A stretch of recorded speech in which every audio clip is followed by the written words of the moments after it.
Hey guys, for those who have attended my balance method acupuncture webinar previously, the difference between webinar and coming up workshop, I want to share with you. The thing that you have been learning from my webinar, that was original Dr. Richard Tan's method. In my coming up workshop,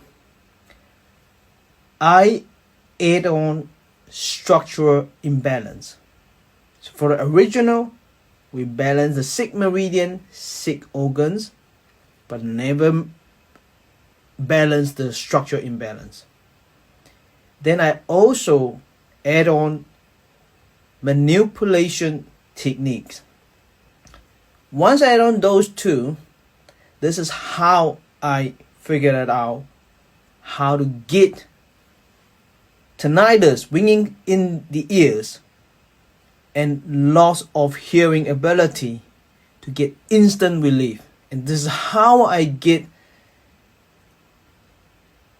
high blood pressure to drop instantly.